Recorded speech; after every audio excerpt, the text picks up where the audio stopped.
Talkin Football on WTNS with Steve Cores and Casey Claxon. Welcome to Talkin Football here on WTNS, brought to you this week by Amici's Pizza in West Lafayette. I'm Casey Claxon here with Steve Cores. Cooz, you got your pizza order placed for tonight? Ready to go. Large pizza, and going to eat it as soon as we get done here this evening. All right, you have to get the Gressie next time, okay? I'll definitely do that. You have to try do the that. Gressie.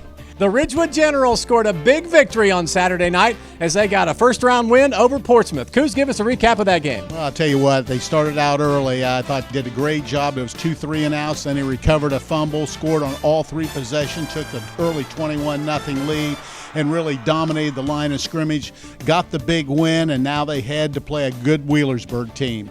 The second round game will take place down in Lancaster. That should be a good one against arch rival Wheelersburg. You know, Wheelersburg's a team that they've had trouble with in the past, but they're always a very sound football program.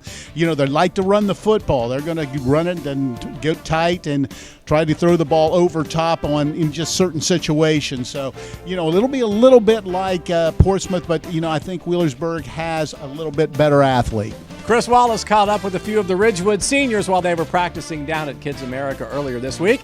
Chris is standing by with Ridgewood's Isaiah Lamnick. Chris. Thank you very much, Casey. We are alongside Isaiah Lamnick, running back and linebacker for the Generals. And Isaiah, what kind of effort is going to take from you and your teammates to get a win on Saturday night? It's going to take a lot. It's going to take everybody working together, putting in the effort and making sure that especially our second string guys give good looks for our first string starting guys. So it's going to take a lot. It's going to be tough, but I think we can definitely get the job done. We just need to keep doing what we've been doing all season and just rely on one another and just try as hard as we can for 4 quarters, and hopefully we get out of there with a win. It's going to take another really good team effort. You know, they're a very good team, and, you know, we just got to play a really solid game again this week. You know, they've had our number in the past, so it'd be really nice to go down there, play a really solid team game, and come out of there with a win. It's going to be a complete team effort, staying focused all week and just getting better in practice. They're a very good football team, and we have a bad history with them, so we're really looking forward to it and just hoping we can pull out a win. Let's send it now to Cooz, who is standing by with Ridgewood head coach John Slusser. Coach, first thing I want to discuss was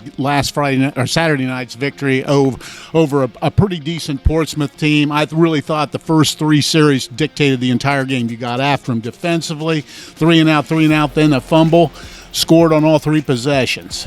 I really thought the very first possession we came out, they missed on a pass play, which they had a chance to hit, and they missed on it. Next play, they ran their guy, and we chopped him down, and you can just kind of see our confidence going from there. We were able to 3-and-out them. We went right down and scored and came back and got another big 3-and-out, and, you know, it was kind of on right from there. I thought we played as well as we played all year in all facets of the game. Our kickoff team, I thought, was really, really good. I thought our third down, our 3-3 defense was really good. I thought we got pressure, had great coverage. Thought the Praetors played really well up front for us. Just really pleased with the whole effort. You know, the other thing I wanted to talk about was the atmosphere of the ball game, the fans, and the whole evening was fantastic, even from that standpoint. Yeah, and, you know, it turned out to be a pretty nice night. I was worried about the cold and the wind going in, but you know, when you're winning, you don't notice that cold near as much. I bet on the other end, it gets cold in a hurry. But, you know, I thought it went really well. I call that a Ridgewood atmosphere. You know, some people say a playoff atmosphere. I call it a Ridgewood atmosphere. It's always like that. It's a great place to play. Our fans do a great job. Our administration, our community, they do a great job making it a special place to play. All right, let's turn the page and let's talk about Wheelersburg, a team that you've played before. You have some history with those guys. They're always going to be fundamental. I look for a good one come Saturday night. Yeah, you know, we haven't had much luck against them. We've matched up with them 4 times in the playoffs, and we're 0-4. They've ended a lot of regional appearances for Ridgewood. I think they've ended 4 in baseball, 4 in football.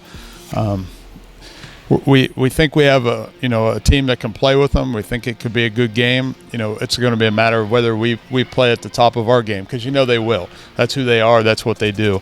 In the years past, you know, the very first 2 years we played them, we played 3 of the 4 we played at Ed Miller Stadium on their home field. And the first 2 were really good football games. I thought the second one we were probably the better of the team. We just got a little out-coached that night. The third one and the fourth one, the third one we battled. The fourth one, I mean, it wasn't even comparable. They got on us early and often. It wasn't good. I think this year it's more comparable. I think the talent's a little more even. Now, are they going to be pretty much what you've seen in the past? Have they changed anything up offensively, defensively, or is it just going to be the same type of Wheelersburg team? It's the same type of Wheelersburg team. We've played them when they were predominantly run with the Shankweiler kid back in 2010. We've played them when they were a spread throw team in 2007. And we played them the past 2 times we played them. They've been pretty balanced. They had the big weapons at receiver, but they also ran the ball well. This year they're running it a little bit more, but I think the quarterback still throws a nice ball. They've got some threats on the outside that, you can't line up and just take away one or the other because, they've always been good enough to beat you both ways. And I will say this for them. They're as well coached as anybody. They just do a great job. We're not going to out-scheme them. We're going to have to outplay them on the field. You know what? And this is a good Ridgewood team as well, a really good Ridgewood team in my opinion. And, they're going to have to be paying attention to what you do because, you've got the dual threat with Tingle running and passing, and you've got great receivers and speed. I think that's going to play a big factor in this game. Well, and, we've been able for most of the year, minus maybe the Indian Valley game where it's pretty even, but the other games, we've been able to really dominate in the trenches on both sides of the ball.